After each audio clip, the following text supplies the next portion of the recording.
to talk more on the Anambra elections, I have with me in the studio the Director of Programs, Yaga.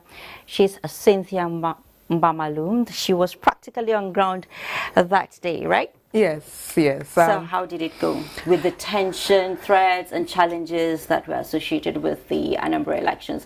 What is your opinion, what's in your own opinion now are the highs in that election?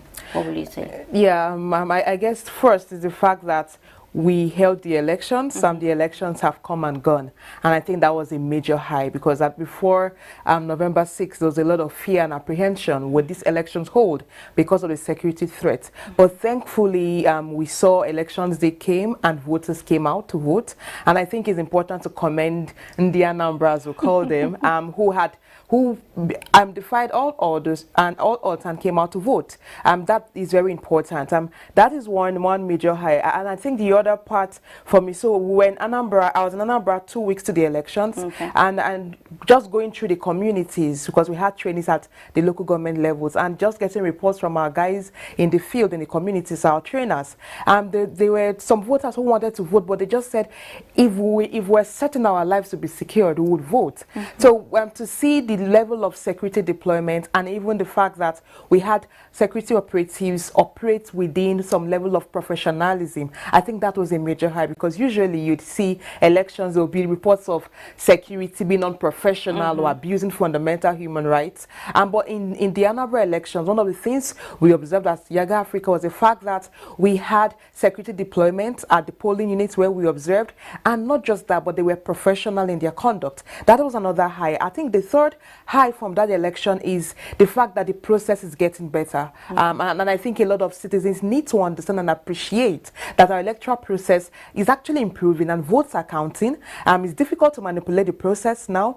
It doesn't mean there are no challenges, right? If you observe the elections, we had logistic challenges, deployment issues, and all of that. However, an overall assessment of the elections, if we talk about the deployment of technology, the bimodal voter accreditation system, I think that is one technological device that would ensure transparency in the process. Because the BVAS, what it did was not just to accredit and authenticate voters, but also to upload results on the elections portal, which is one of the forms of elections transmission, the e-transmission of results, which thankfully was part of the proposed amendment that has been passed by the National Assembly.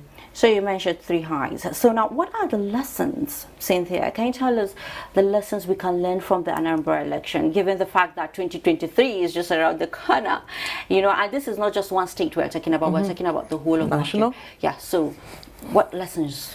I think first there's a lot for the Electoral Commission because these elections has given INEC a sense on where the challenges are and what they need to work on. First is technology, perfecting the deployment of technology for the elections. Because the challenges we saw with the BVAS, imagine if it was in national elections where there's a lot more tension and pressure, that level of delay would have been a catastrophe. And so INEC would need to ensure that every technological glitch and all the challenges with that technology is duly addressed and perfected. That is one. The second is issues around the management of polling units and register of voters.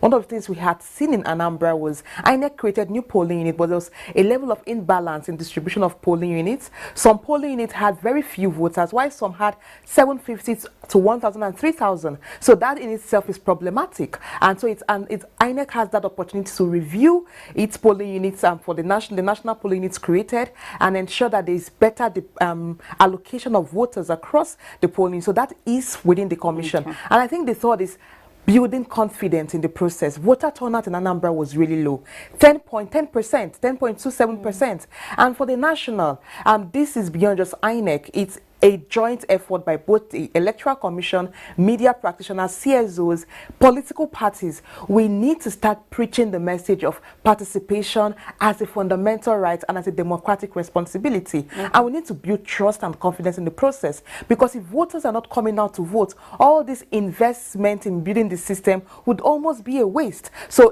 it's also that need to start voter education early enough, civic education and voter mobilization, because we need to get voters to start start voting for our democracy to work. Yeah, okay. Now many people, are pleasantly surprised, and that the presidency had absolutely no influence on the conduct and the outcome of the election.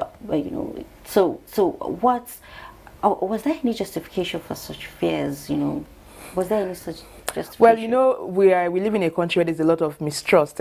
We question everything. Nigerians do not have. We have huge trust challenges, so there's that aspect. But because there's a tendency to always think there will be federal mind. So when people say federal mind, to say forget about federal mind. Focus on coming out to vote. Right? If you vote, your votes will count. So I think at the end there was no justification for that fear, because if you look at the process and the outcome, you can see that you had the All Progressive Grand Alliance winning the elections, and even the next party after that was the People's Democratic Party, not even the All Progressive Congress, right? Yeah. So at the end, what matters now, like I said, the system is getting better. Okay. If we come out in the numbers to vote, the actual votes that you vote at the polling unit is actually what we count. And our PVT data from Yaga Africa verifies that INEC's result actually is a reflection of the votes cast at the polling unit level. I wish I can talk to you more, Cynthia. It's very, very interesting interview there, Mercy. Thank you so much for coming on News Extra.